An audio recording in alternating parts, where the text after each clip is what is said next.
minha alma. Mais uma vez.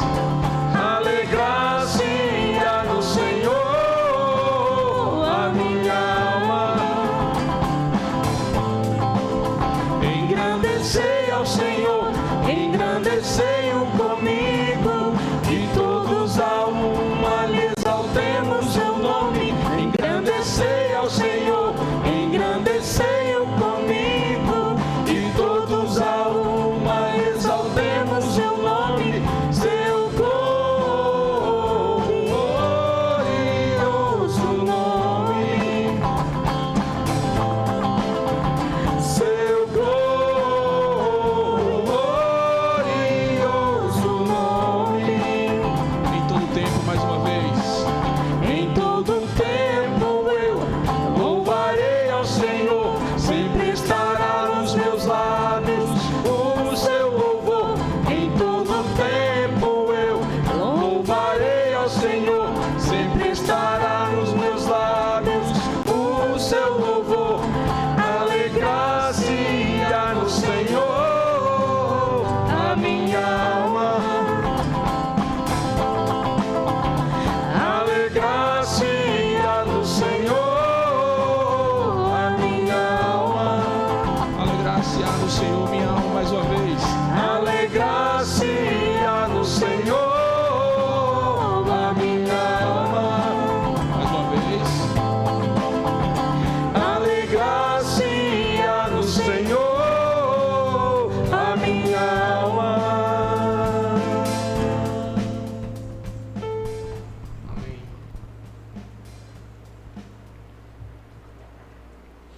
Temos mais um louvor bastante conhecido. Digno és de glória e louvor. Porque grande és tu, maravilhas fazes tu, não há outro além de ti, não há. Faça dessa canção a sua oração.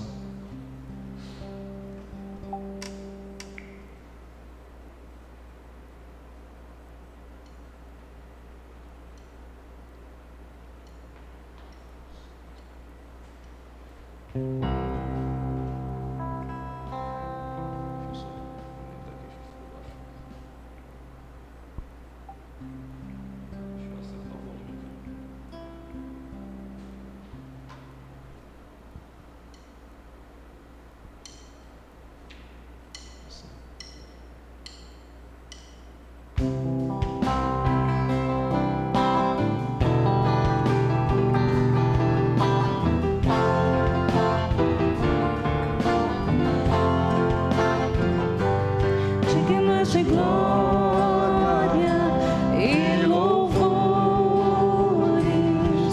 levantemos nossas mãos, te adoramos, ó Senhor. Digno és de glória e louvores, levantemos nossas mãos, te adoramos, ó Senhor. Porque grande és tu, maravilhas fazes tu, não há outro além de ti, não há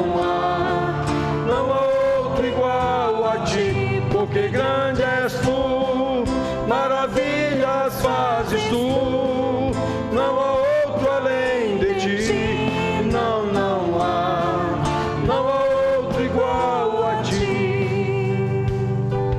Digno és de glória e louvores,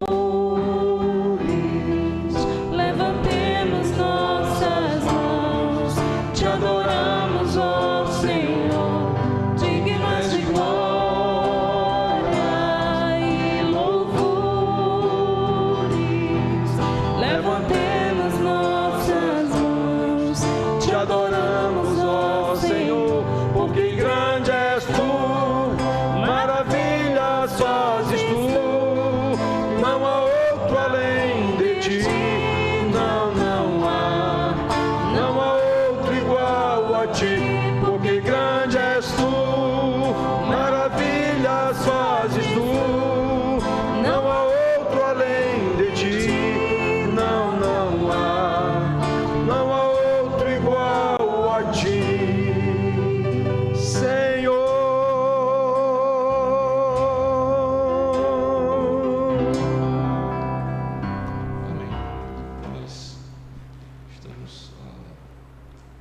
testar alguns novos elementos, como essa questão do loop. Deu mais certo na primeira música, mas a gente vai seguir tentando melhorar as questões do louvor. Eu acredito que o pastor Juarez agora deve falar do trabalho missionário da nossa igreja. A gente vem tentando melhorar, obviamente, nesses recursos tecnológicos, mas a gente está ainda caminhando, vamos ajustar, né?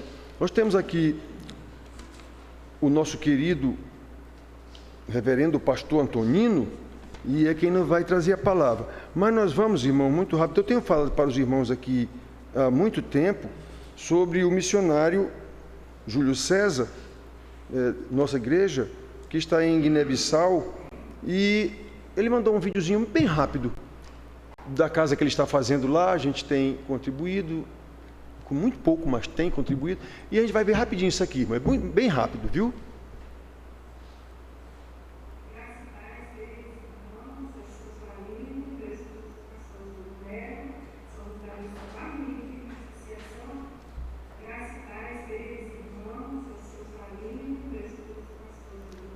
Essa é Joaline, a mulher de Júlio César.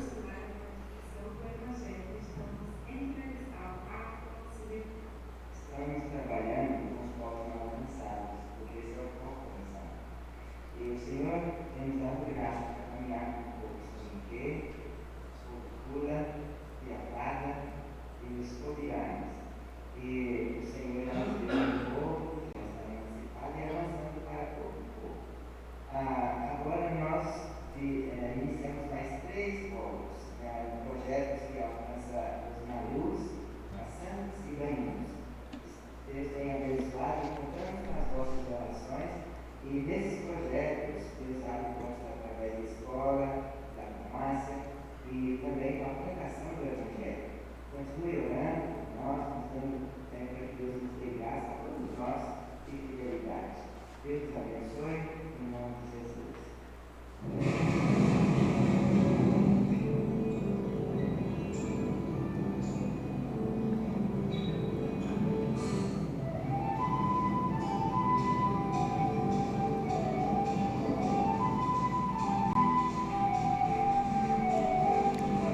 Esta é a casa que ele construiu lá, para ser escola, igreja, enfermaria, tudo.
Então, viram, irmãos, a grandeza do trabalho, a grandiosidade do trabalho e tão pouco. O que é oferecido, tão pouco.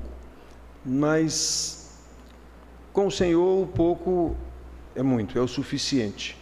Então, o homem Júlio César, eu conheço Júlio César e a esposa Joaline nesse ministério já há mais de 2 décadas. Os meninos estão aqui, os filhos estão aqui estudando, E eles estão lá, nesse trabalho. Ele sempre manda correspondência para mim, informando como é que estão as coisas por lá. E nós ajudamos, e já disse para vocês, a gente ajuda com o que ajuda, mas eu tenho vergonha, porque sei que nós poderíamos ajudar com mais. Estamos tão bem nas nossas casas aqui, temos tanta coisa e tal, e eles têm tão pouco lá. Tão pouco eles têm lá. Eu lembro que uma vez a nossa igreja, a gente olhando o balancete, não essa aqui, uma outra igreja, e eu vi que o tesoureiro, eu vi que no balancete não tinha lá a remessa da verba para o missionário. Cadê a remessa da verba para o missionário? Não, esse mês não deu para a gente mandar. Como não deu, meu amigo? Como não deu? Você sabe o que está lá, naquele fim de mundo, de como a gente chama aqui? Tem que dar, o dinheiro dele tem que ir todo mês, não pode deixar de ir. Nós temos a quem recorrer aqui, ele lá não tem não. Então nós não podemos ser infiéis. Até porque, como disse o Senhor Jesus, quem é infiel no pouco é infiel no muito também. Então, que Deus nos abençoe, irmãos, a abençoar o Júlio César e Joaline, que estão lá nessa missão há tanto tempo. E o Senhor tem abençoado eles dois para permanecerem esse tempo todo lá. Ele esteve aqui uma vez durante as férias, sofreu um acidente, quebrou uma perna aqui, foi terrível. Ele passou um tempo aqui hospitalizado, eu fui lá visitá-lo no hospital. Então todas essas coisas acontecem. E o Senhor, em todo o tempo, cantamos aqui, em todo o tempo eu louvarei ao Senhor, sempre estará nos meus lábios o seu louvor. Eu nunca vi esse homem reclamar de nada, Júlio César. Já estive com ele pessoalmente várias vezes. Cheguei a perguntar se ele estava precisando de mais dinheiro, de mais ajuda. Ele disse, não, meu irmão, nós temos o suficiente lá. Eu digo, meu Deus, tem misericórdia desse homem. Então, que Deus nos abençoe. Então, se os irmãos verem o que a gente puder contribuir, a igreja contribui com um pouco, algumas irmãs também contribuem, e eu mando junto com o da igreja, para o Júlio César, todo mês a gente manda uma contribuição para ele lá. Mas, repito, nós poderíamos mandar mais, né? Que Deus nos abençoe então, e que Deus abençoe Júlio César e Joaline lá no seu ministério. E vamos agora ouvir a palavra de Deus em Marcos.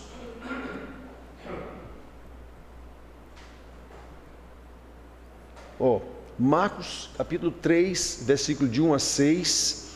Os irmãos abram suas Bíblias, enquanto o pastor Antonino chega aqui, que é ele quem vai nos trazer a mensagem do Senhor hoje, para que a gente ouça, guarde no coração, aprenda e ponha em prática.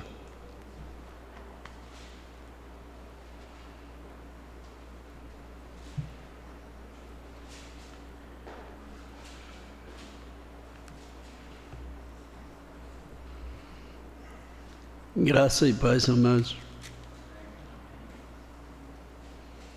Pastor Juarez, falando do reverendo Júlio, do seu trabalho na África. Irmãos, eu tenho vergonha. Nós não fazemos nada. Não fazemos absolutamente nada. Vivemos a nossa vida tranquila, enquanto ele se desgasta há anos fazendo um trabalho que é nosso. E se eu não posso ir, eu posso mandar. E o interessante mais é que nós nos dizemos administradores das coisas de Deus, mas nós estamos usando as coisas de Deus como se elas fossem nossas. E o que é pior, nós vivemos juntando as coisas como coisa que levamos quando partimos. Tem irmãos que não contribuem nem com a sua própria igreja. Irmãos que não são dizimistas. Eu não entendo. Eu não entendo. Como não devolver a Deus o que é de Deus. Eu, graças a Deus, aprendi desde criança a ser dizimista. E isso nunca me fez falta, pelo contrário, tem sido bênção na minha vida. E eu entro também nessa cruzada do evangelismo na África. E sei que não estou contribuindo com nada. É pouco demais. É muito pouco, irmãos. Isso dói na alma da gente.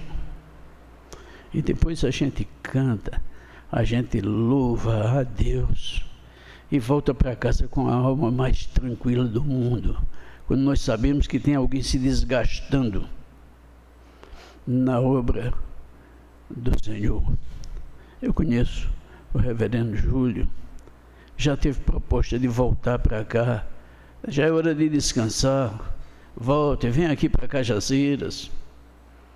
Disse, não, meu lugar é na África.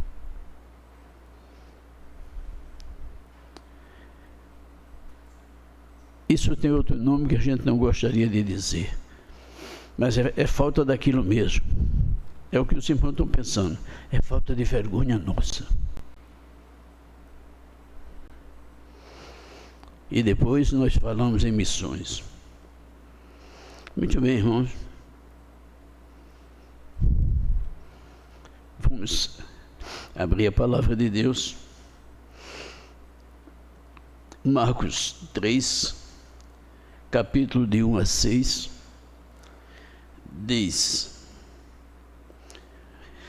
de novo entrou Jesus na sinagoga e estava ali um homem que tinha ressequida uma das mãos. E estavam observando a Jesus para ver se o curaria em dia de sábado, a fim de o acusarem. E disse Jesus ao homem da mão ressequida: vem para o meio.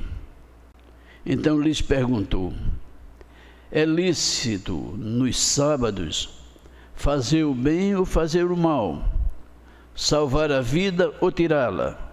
Mas eles ficaram em silêncio, olhando-os ao redor, indignado e condoído com a dureza do seu coração. Disse ao homem: estende a mão. Estendeu-a e a mão lhe foi restaurada. Retirando-se os fariseus, conspiravam logo com os herodianos contra ele. Como lhe tirariam a vida? Curve sua cabeça, ore ao Senhor. Senhor, nosso Deus, nosso Pai que está nos céus, o Senhor nos sonda, o Senhor nos conhece, sonda os nossos corações, o Senhor sabe da nossa fragilidade. Mas, Pai, nesse momento nós colocamos diante do Senhor todas as nossas necessidades. E elas são, na verdade, necessidades espirituais.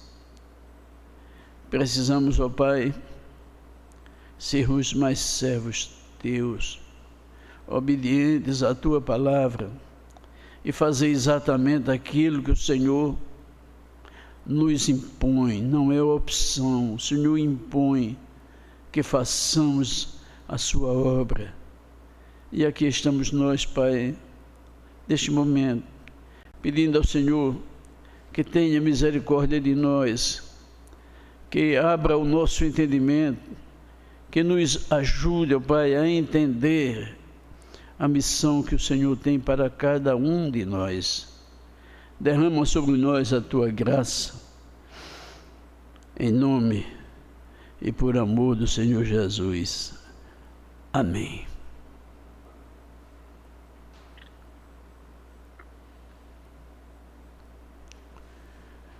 Amados, nós temos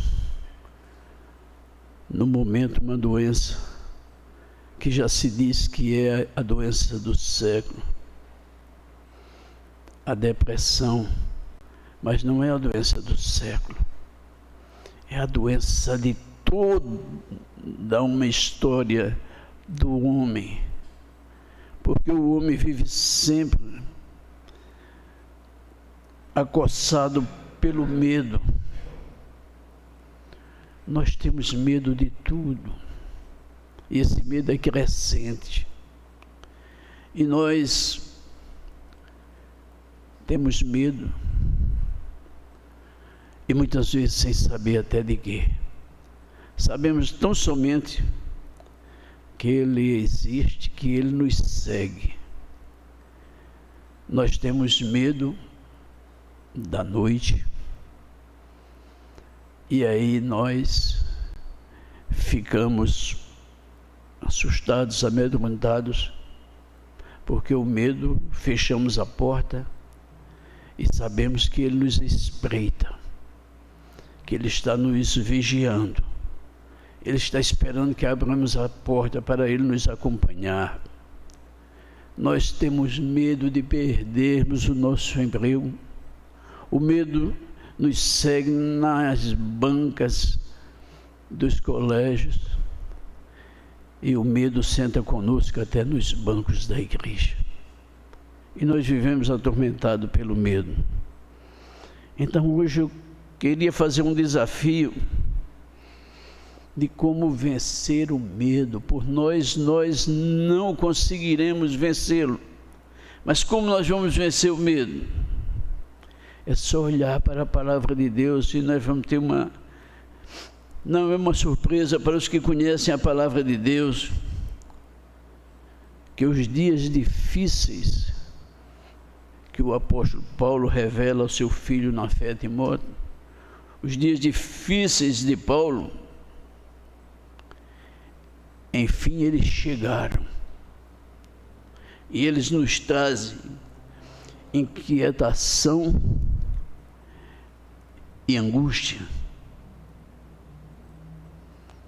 E com ele, esse inimigo poderoso que temos que enfrentar, o medo. Passamos todos nós a viver a síndrome do pânico, a síndrome da insegurança.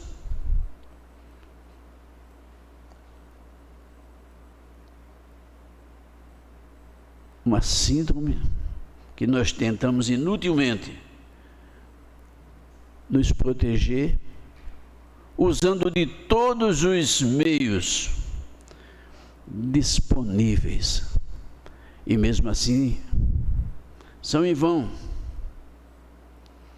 Porque, por mais que nos preparemos, nós continuamos amedrontados e descobrimos, enfim, que não temos em que confiar. Porque, amados, até a velha e romântica guarda noturna já não nos garante o sono. E nós investimos em grades nas portas, nas janelas, cercas elétricas, alarmes e câmeras. E nada disso diminui o nosso medo. Aí, quando nós buscamos a palavra de Deus, nós nos deparamos com esse texto maravilhoso de Marcos. Diz o texto: de novo entrou Jesus na sinagoga. Se ele entra de novo na sinagoga é porque por alguns momentos ele saíra propositalmente E agora ele está de volta. E ele está desafiando exatamente esse gigante. Ele está desafiando o medo. Jesus sabia, ele tinha consciência absoluta dos perigos que rondavam à sua volta. Seus inimigos estavam ali. E ele propositalmente estava no meio dos seus inimigos. Os inimigos o espreitavam os seus passos, vigiavam as suas atitudes, vigiavam as suas ações. E não era para louvá-lo, mas era exatamente para o acusarem de algum crime. Eles não estavam interessados na mensagem do profeta. Eles não queriam ouvir a palavra de Deus. O que eles queriam era um motivo para levar o Senhor Jesus ao tribunal. E o Senhor Jesus, acima de qualquer expectativa dos seus adversários, desafia abertamente o medo, mostrando que ele era superior a tudo. E diz Marcos que, perdido no meio da multidão, um pobre homem, escondia a sua vergonha. Ele tinha uma mão mirrada, uma mão atrofiada, que ele trazia escondida dentro da capa, com medo de ser notado.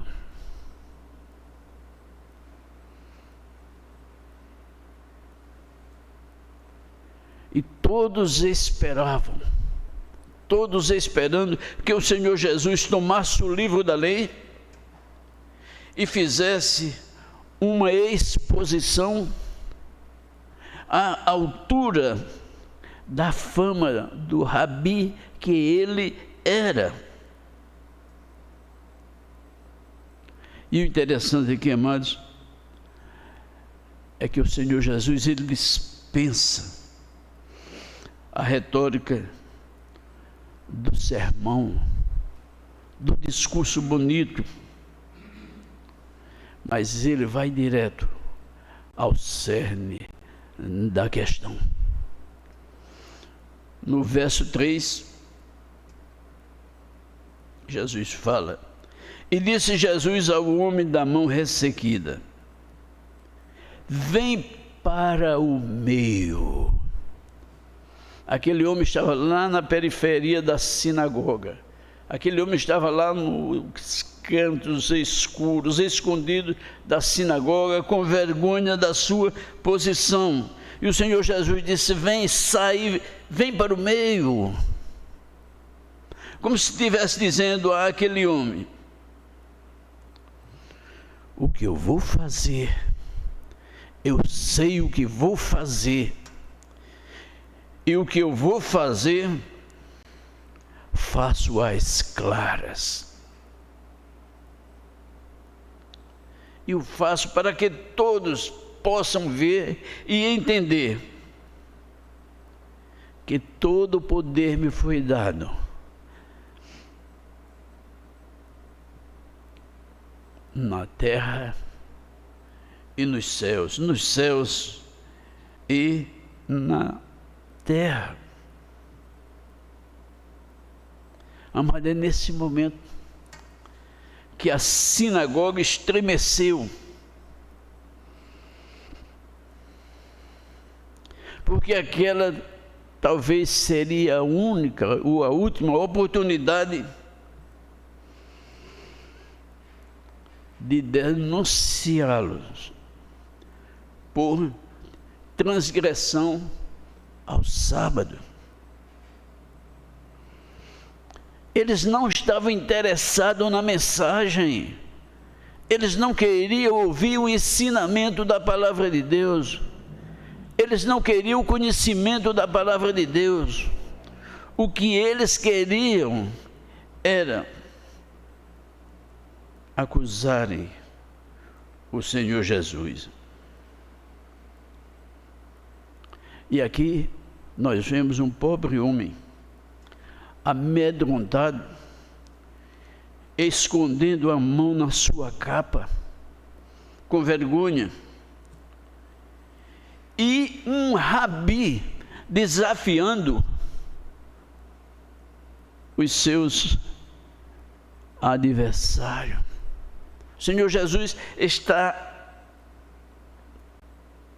no domínio da situação, ele está em território inimigo, mas o medo não tem poder sobre ele. Pelo contrário, seus inimigos estão amedrontados. E no verso 4, Jesus faz uma pergunta: é lícito nos sábados fazer o bem ou fazer o mal? Salvar a vida ou tirá-la? E agora eles todos ficaram em silêncio, porque o Senhor Jesus havia encurralado-os com a verdade maior. O bem sempre vence o mal.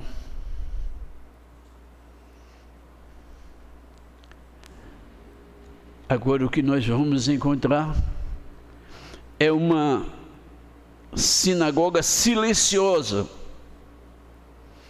tomada de medo da voz, da postura daquele profeta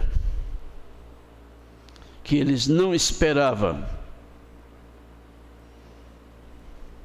E agora o Senhor Jesus olha e começa a sondar a mente e os corações daqueles homens, e o Senhor Jesus é tomado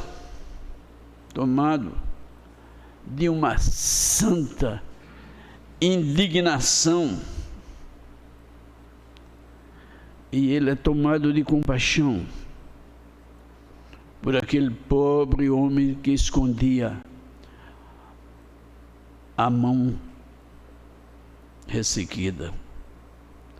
Jesus agora começa a sentir a dor, a vergonha daquele homem, e Jesus se enche de compaixão. O verso 5 diz que o Senhor Jesus olha ao redor, e possivelmente ele olha nos olhos dos dirigentes, e ele começa a contemplar e ver a hipocrisia de cada um, que eles não estavam ali para a adoração, eles estavam ali apenas para se mostrarem, para mostrarem a sua religiosidade. O verso 5 diz que, olhando ao redor, indignado e condoído com a dureza do seu coração, com a dureza, com a incredulidade que reinava no coração daquelas pessoas, ele disse ao homem: estende a mão. Talvez fosse a última coisa que aquele homem tivesse pensado, era que o Senhor Jesus iria se importar com ele. Amados, quantas vezes nós vimos a casa do Senhor e achamos que Deus não se importa conosco, e nós cultuamos, nós prestamos o nosso culto de qualquer maneira, de qualquer forma, aleatoriamente, sem imaginar que nós estamos fazendo a obra do Senhor. E a palavra de Deus diz que maldito o homem que faz a obra do Senhor relaxadamente. Nós não temos nos preparado. Vem para o meio e estende a mão. E aquele homem estendeu a mão e lhe foi restaurada. Mas nem isso foi capaz de abalar a incredulidade daqueles que estavam frequentando aquela sinagoga naquela noite. O Senhor Jesus disse: estende a mão, porque esta é a hora de vencer o seu medo. Amado, você tem algum medo escondido? Você quer vencer o seu medo? Estende a mão. Aceita a hora de vencer o medo. Aceita a bênção de continuar.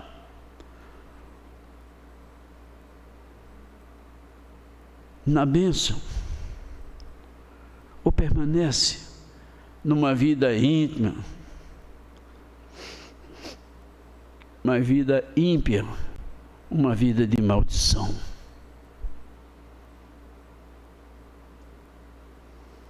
Estender a mão e ser curado, ou deixá-la encolhida como ela sempre esteve, atrofiada, como está.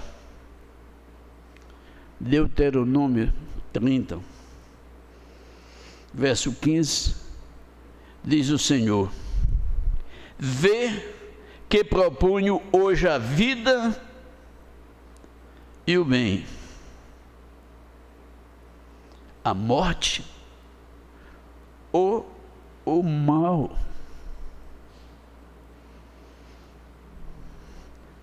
Esse é o arbítrio que você tem, de escolher entre o bem e o mal. Escolhei a vida para que vivais. O que a palavra de Deus está dizendo aqui em Marcos é que creia em Jesus,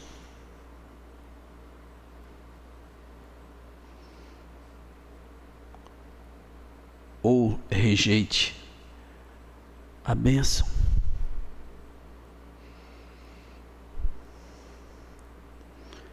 Saia da caverna do medo.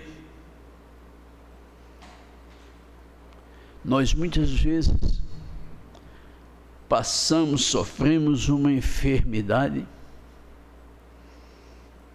e nós desejamos ansiosamente a cura. Mas nós temos medo de vir para o meio da sinagoga, por causa da luz que há de nos mostrar. Amados, nós temos os nossos medos, e muitas vezes medos inconfessáveis, medo que nos envergonha. É preciso deixarmos o submundo do pecado em que vegetamos,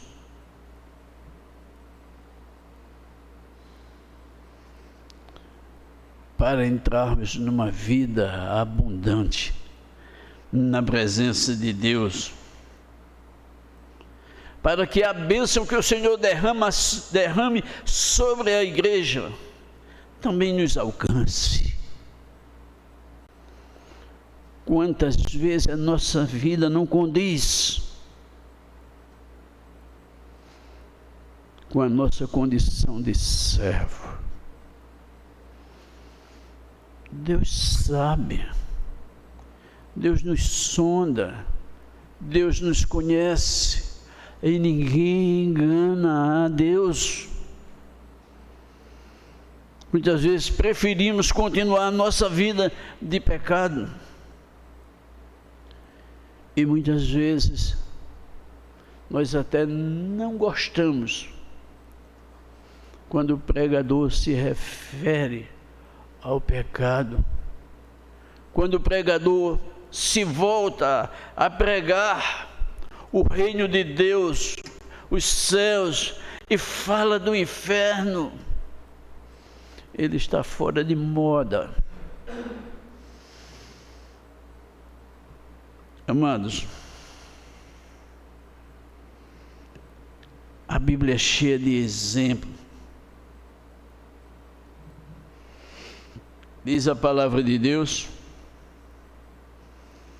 que Naamã era o comandante dos exércitos do rei da Síria.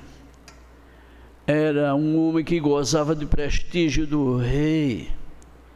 Era um general laureado, vitorioso, mas tinha o seu calcanhar de Aquiles. Ele era leproso. E através do testemunho de uma criança que fora levada escrava para a Síria e que ficara na casa a serviço da mulher de Naamã, ela não lamenta, ela não murmura, mas ela testemunha. Ela se impõe naquela casa na força do seu testemunho. E ela disse à mulher de Naamã: se o meu Senhor estivesse lá em Israel, na minha terra, lá tem um profeta que ele curaria o meu Senhor. E Naamã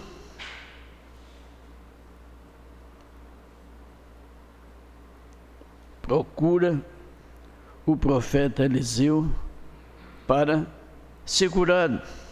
2 Reis 5:10 diz: então Eliseu mandou um mensageiro dizendo: vai, lava-te 7 vezes no Jordão, e a tua carne será restaurada e ficareis limpo. Mas o grande ensino aqui é que chegara a hora primeiro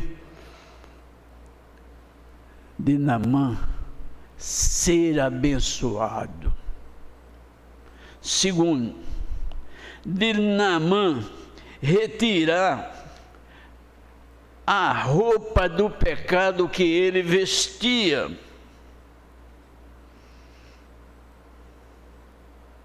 Essa roupa podia ser até bonita, ser rica, ser valiosa, mas escondia a sua doença. Amados, o que esconde a nossa roupa? O que está por trás da nossa roupa? Temos escondido um corpo vendido ao pecado, ou um corpo que dignifica, que exalta a glória de Deus. Não sabeis vós que o vosso corpo é o templo do Espírito Santo?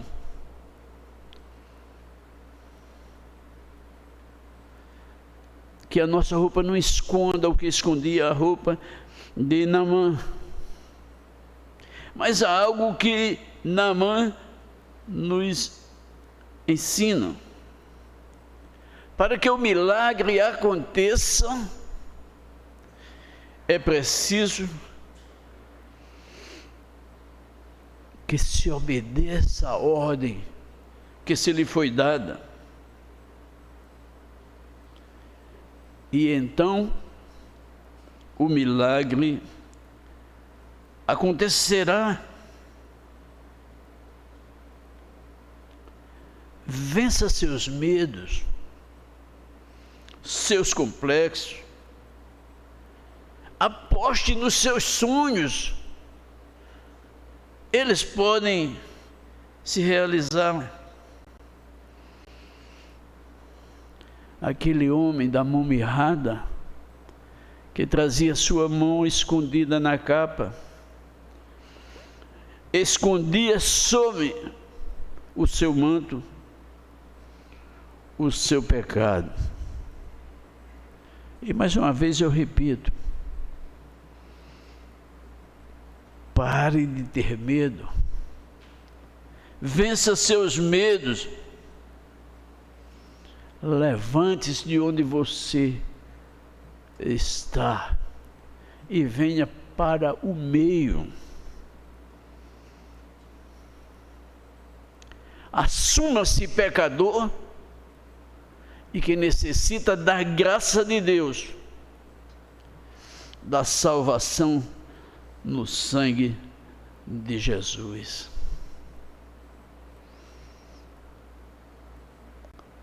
Estenda a mão, não tenha vergonha. Está com medo da vida? Está com medo da morte? Está com medo de Satanás? Ele só tem poder sobre aqueles que não são de Jesus. É hora de vencer o gigante do medo. Liberte-se da culpa. Lembre-se que, por mais pecador que nós sejamos, lembre-se que a frase que eu considero, todas são importantes, mas para mim a frase que mais dá sentido ao Senhor Jesus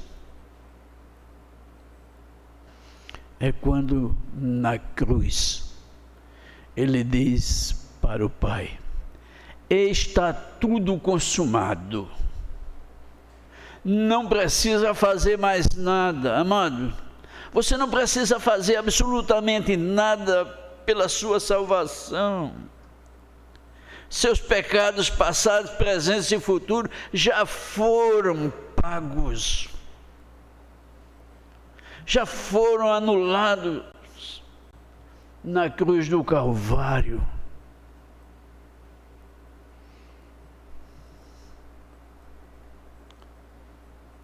Lembremos-nos e jamais esqueçamos que o Senhor Jesus se colocou diante de Deus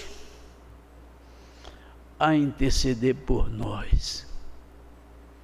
E quem intentará acusação contra os eleitos de Deus, se nós temos um intercessor, o sumo sacerdote, que é Cristo Jesus? Lá no tanque de Betesda, o Senhor Jesus entra e vê uma multidão de pessoas que necessitavam da cura.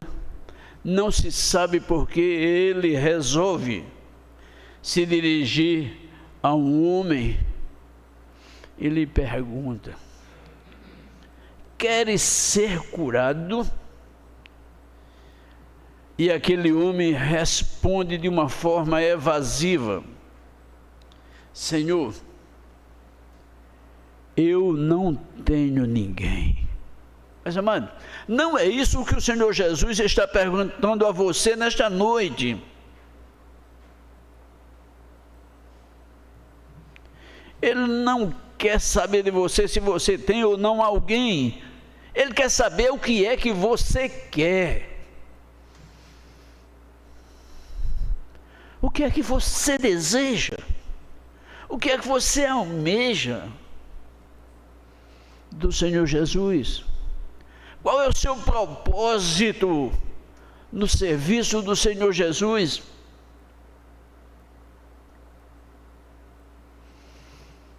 no mar de Tiberíades. Era madrugada. E Jesus se aproxima dos discípulos e diz: filhos, tendes alguma coisa de comer? Não, nenhum peixe, embora o mar fosse conhecido deles, eles fossem afeitos ao labor, à pescaria.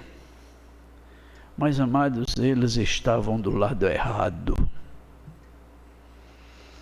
Quem sabe que nós estejamos do lado errado, mesmo conhecendo o mar, mesmo sendo afeito à pescaria, mas estávamos do lado errado. Disse o Senhor Jesus: joga a rede para o outro lado.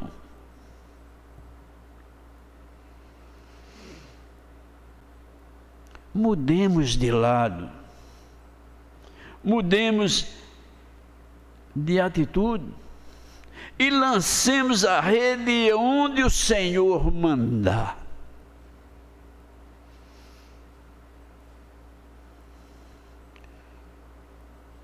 Os discípulos obedeceram e o milagre aconteceu. Eles tiveram que chamar companheiros para puxarem a rede com eles. Por isso, irmãos, você está com medo? Você está com medo do mundo? Você está com medo da vida? Tem razão de ter. Mas tem um medo que você não pode ter, não deve ter, porque aquele que é maior do que a morte enfrentou de cabeça erguida e venceu a morte na cruz. E onde está o morte, o teu aguilhão? Você pode ter medo de tudo, menos da morte, porque a morte é o caminho da liberdade, é o encontro do servo com o seu Senhor. Está com medo? Venha para o meio e estenda a mão, porque Cristo quer hoje te libertar. Amém.